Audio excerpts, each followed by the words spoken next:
Hello my beautiful viewers, मेरा नाम यास्मीन हफीज़ है। अगर आपने चैनल सब्सक्राइब नहीं किया है तो सबसे पहले तो चैनल सब्सक्राइब कर लें, क्योंकि नोटिफिकेशन का बड़ा दिक्कत आता है इस यूट्यूब पर मेरे चैनल को लेकर। दूसरा ये कि प्लीज़ वीडियो को एंड तक देखने के बाद कमेंट ज़रूर कीजिएगा, वीडियो पूरी देखिएगा, क्योंकि आज मुझे गुस्सा भी है, अफसोस भी है, और ऐसे वीडियोज़ देखने के बाद शर्म भी महसूस होती है जो ये वीडियो सामने आते हैं। और ये एल्गोरिदम कुछ ऐसा है कि अगर एक वीडियो आप क्लिक कर दें तो वो उससे रिलेटेड वीडियोज़ आने लगती हैं। अब या तो इससे ये होता है कि पीछे छुड़ाने के लिए आप सोशल मीडिया से ही दूरी बना लेते हैं कुछ देर के लिए, या फिर ये होता है कि फिर आप उसको देखें, वो चाहे आप सोचने पर मजबूर हो जाएं कि ऐसा हुआ तो क्यों हुआ, ऐसा वीडियो आया सामने तो ऐसी हरकत क्यों गई।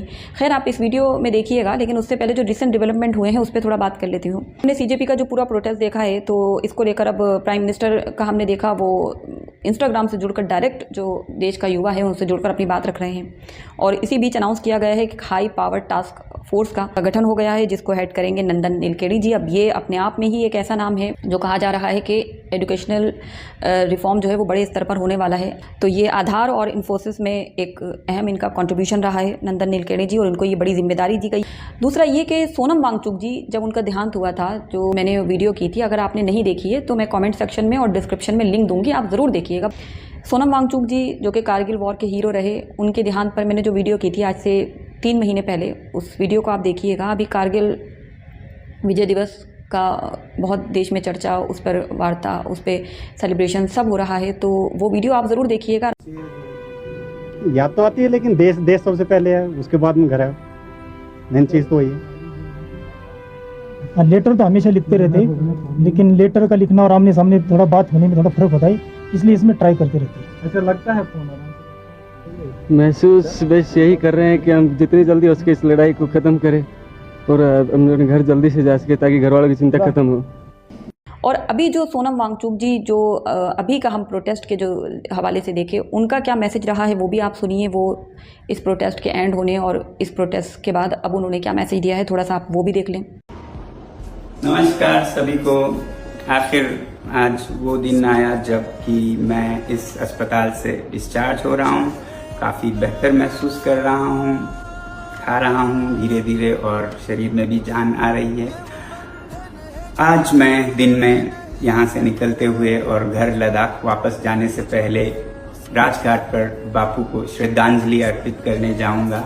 आप लोगों को याद होगा, ठीक ऐसे ही मैं जब स्विट्जरलैंड से आया था अनशन शुरू करने से पहले, राजघाट से हम श्रद्धांजलि अर्पित करके फिर जंतर मंतर आए थे। आज हम वही दोबारा करेंगे और उसके बाद अपने घर लद्दाख रवाना होंगे।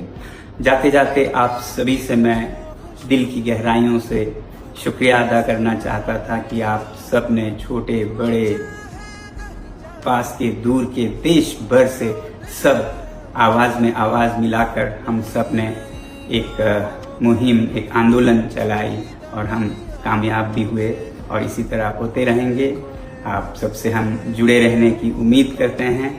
सबको सलाम, नमस्कार और जुले, जय हिंद।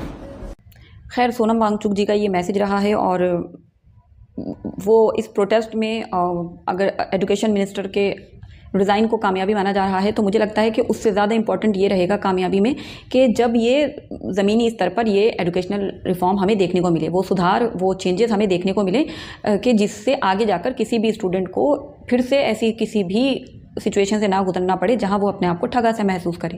खैर, इसके अलावा भी 2 बातें और हुई हैं, वो मैं आपको बताऊं।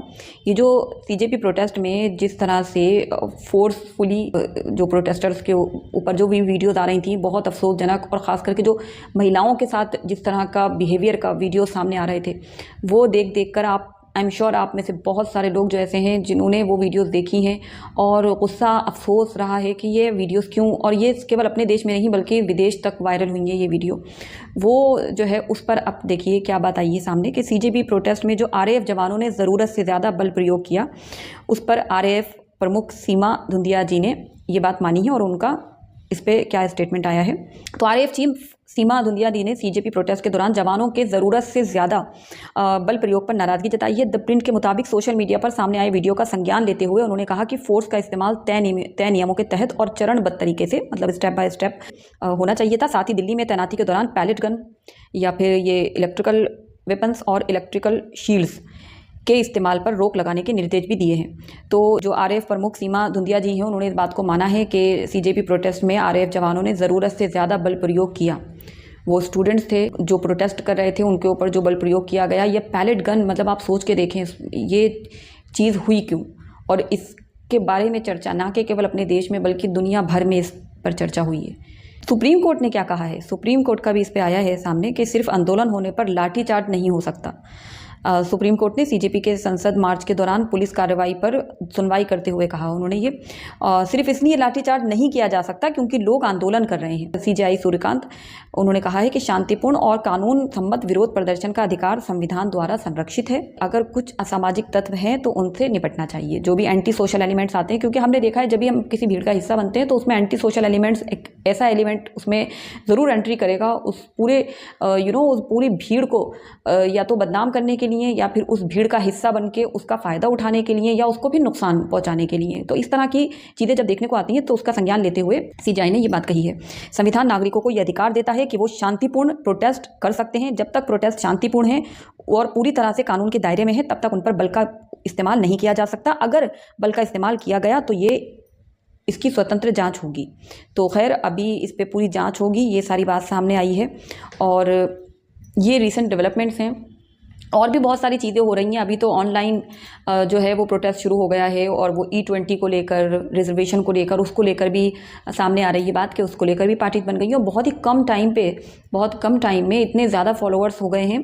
तो ये एक अलग डेवलपमेंट है। दूसरा ये कि एजुकेशनल रिफॉर्म से बात शुरू हुई थी और अभी वो पूरा पॉलिटिक्स हो गया है और वो चीज़ें जो हैं वो आप देख ही रहे होंगे। मेरे सामने जो वीडियो आई जिसको देखकर बहुत ही गुस्सा, शर्म और अफसोस हुआ कि इस तरह की वीडियोस जब सामने आती है तो सोचने पर इंसान मजबूर हो जाता है कि क्यों, ये किस तरह की सोच है, किस तरह का संस्कार है या किस तरह की तरबियत और तहजीब है।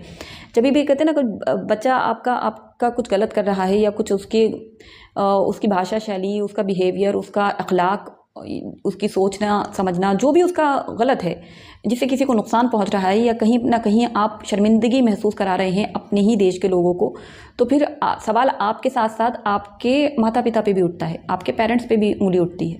ये वीडियो आप ज़रा देखें।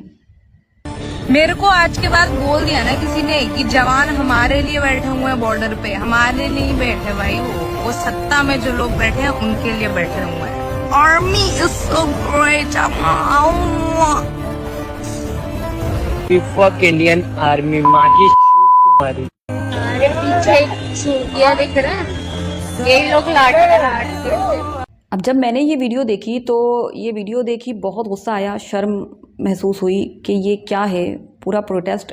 ये प्रोटेस्ट तो अभी 1 महीने से ये पूरा शोर आप देख रहे हैं। मैं तो इस पर 2-3 साल से कंटिन्यूटी में बात की हूँ, पॉडकास्ट की हूँ, गर्मी हो जाड़ा हो, गेस्ट को जोड़ा है, बात की है, सवाल किए हैं, रिक्वेस्ट किए हैं कि प्लीज़ इस टॉपिक पे आइए, कुछ तो बात कीजिए, ये क्यों हो रहा है, ये नहीं होना चाहिए। जबकि ऐसा कुछ हमको इसका कोई वो नहीं मिलता कि इसका कोई पैसा मिल रहा हो, इसका कोई बहुत ज़्यादा बेनिफिट मिल रहा हो कि मैं बात करूँगी तो मैं बहुत ही ज़्यादा इसका बेनिफिट उठाऊँगी, मैं बहुत फेमस हो जाऊँगी, पूरे देश में मेरे चर्चे होंगे और मैं तो करोड़ों की कमाई कर लूँगी। ऐसा कभी हुआ ही नहीं। बहुत कम व्यूज़ आए हैं फिर भी बात की है।